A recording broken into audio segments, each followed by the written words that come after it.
পাবি পাবি না রে বিছানা সাড়ে 3 হাত জায়গা পাবি পাবি না রে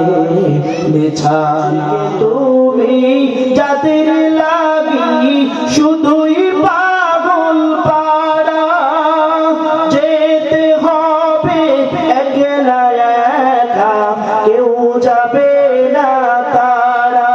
ছাড়তে হবে মায়ার বন্ধন ছাড়তে হবে মায়ার বন্ধন এই তো সাধের দুনিয়া 3.5 হাত জায়গা পাবি পাবি না রে বিছানা 3.5 হাত জায়গা পাবি পাবি না রে বিছানা কথা বলেন ঠিক কিনা 3.5 হাত জায়গা ছাড়া আমাদের সাথে কিছু যাবে যাবে বলেন যাবে এ আসছে একা যাবো একা আমার সাথে কেউ যাবে না ওরে আমার মা আমার সাথে যাবে না আমার বাবা আমার সাথে যাবে না এরে আমার সম্পদ আমার সাথে যাবে না আমার একমাত্র যাবে আমার সাথে নেক আমল ওরে নেক আমল নিয়ে যদি নেক আমল করে করে যদি দুনিয়াতে খাঁটি তওবা করে আল্লাহর রাস্তা থেকে তওবা করে আমরা বিদায় হতে পারি আমাদের জন্য জান্নাতের রাস্তা সুগম আর না হয় আমাদের জাহান্নাম আমাদের জন্য ওয়াজিব মুসলমান ইমানদার আল্লাহর গোলাম এ মৃত্যুবরণ সবার করা লাগবে আজরাইল আমার সামনে আসবে আপনার সামনে আসবে ওরে আজরাইলের থাবাটা বড় কঠিন আজরাইলের থাবা বড় কঠিন এই আজরাইল যখন আপনার আমার সামনে আসবে এ মুমিন ব্যক্তির মারা যাওয়ার আগে মুমিনকে আল্লাহ রাব্বুল আলামিন কিভাবে এরকম ভাবে স্বাগত জানাবেন যখন কোন একজন মুমিন মৃত্যুর শয্যায় চলে আসবে আসমান থেকে আল্লাহ রাব্বুল আলামিন রহমতের ফেরেশতা নাযিল করবেন আসমান থেকে রহমতের ফেরেশতারা নাযিল হতে থাকবে মৃত ব্যক্তির বাড়ির চারপাশ রহমতের ফেরেশতারা বেষ্টনী করে ফেলবে এদিকে তারা তাদের গায়ের মধ্যে সাদা জুব্বা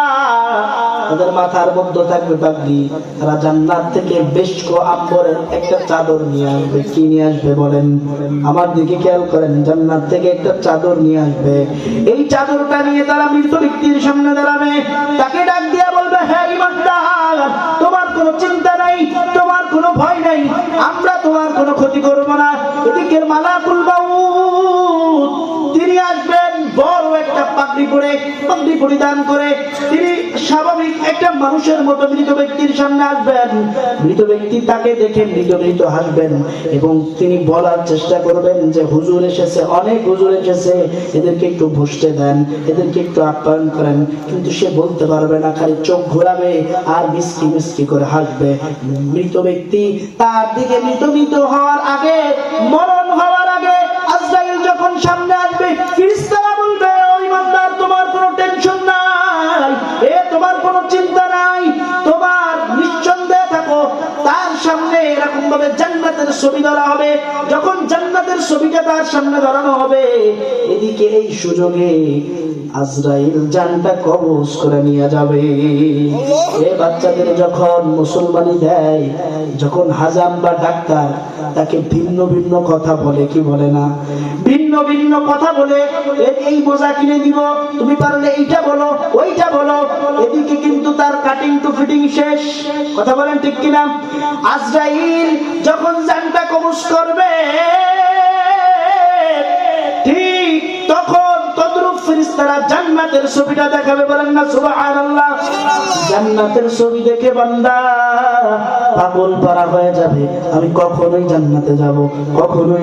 যাব এদিকে ওই পাগল পারা হওয়া অবস্থায় আজরাইল জানটা কবজ করে নিয়ে যাবেন যখনই আজরাইল জানটা মালাকুল মউত জানটা কবজ করবেন ঠিক মালাকুল মউতের হাত থেকে সবল দিয়ে ফেরেশতারা ওই জানটা নিয়ে নেবেন। ওই রূহটা নিয়ে তারা ওই যে নিষ্কম্বরের চাদর এনেছিল, ওই চাদরের মধ্যে সুন্দর করে সম্মানের সাথে পেঁচানো হবে। সম্মানের সাথে পেঁচানোর পর প্রথম আসমানের চাদরটা ওই আসমানদার জানটা রূহটা নিয়ে যাবে। প্রথম আসমানের নিয়োজিত ফেরেশতা প্রশ্ন করবে, কে আসছো? বলে অমুকের জানটা নিয়ে আসছে, আমি অমুক ফেরেশতা। বলবে আল্লাহ রাব্বুল আলামিন কি তোমাদেরকে ঢুকতে নির্দেশনা দিয়েছেন? তারা বলবেন হ্যাঁ, কারণ এটা দুনিয়ার কোন সাধারণ মানুষের রূহ না, দুনিয়ার কোন সাধারণ মানুষের জান না, এটা একটা ঈমানদার ব্যক্তির জান। বলেন না সুবহানাল্লাহ। তাস করে আসমানের দরজাটা খুলে দিবে। আল্লাহ রাব্বুল আলামিনের সামনে মুমিনের জানটা নেওয়া হবে। আল্লাহ রাব্বুল আলামিন বলবেন, এই জানটাকে আর কষ্ট দিও না, যাও যাও কবরের মধ্যে রেখে দাও, আর কবরের সাথে জান্নাতের একটা সুব্যবস্থা করে দাও। আর দুনিয়াতে যদি খারাপ কাজ করো, আল্লাহর ইবাদত বন্দেগী না করো, যদি নাফরমানি আর বেঈমানি করো, এই জানটা কেমন ভাবে নিবে? ওরে আসমান থেকে একদল ফেরেশতা আসবে, যাদের হাতের মধ্যে আসমান থেকে জাহান্নাম থেকে সালার চট নিয়ে আসবে, সালার চট নিয়ে আসবে, ভয়ঙ্কর রূপে বেঈমানের বাড়ির সামনে ঘিরবে। আজরাইল যখন আসবে, ওরে আজরাইলের পাটা থাকবে মাশরিকে আর মাথাটা থাকবে মাগরিবে। মাথা থাকবে আসমানে, পা থাকবে জমিনে। এমন অবস্থা আজরাইলের চক্ষু দুইটা দেখবেন নীল, বড় বড় চক্ষু দিয়া যখন বেঈমানের দিকে আজরাইল তাকাবে, ওরে তাকানোর সঙ্গে সঙ্গে বেঈমানের চক্ষু উল্টে যাবে, অন্তরের বুকের ছাতিটা ফেটে যাবে। ঠিক তদ্রুপ সময় পানির পিপাসা লাগবে, কিন্তু দুনিয়ার সমস্ত পানি যদি তার মুখের মধ্যে ডালা হয়, তার পিপাসা মিটবে না। আজরাইলকে দেখার সময় জানতে এদিক সেদিক ছোটাছুটি করতে থাকবে।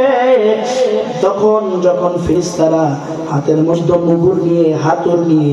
এক পাশ থেকে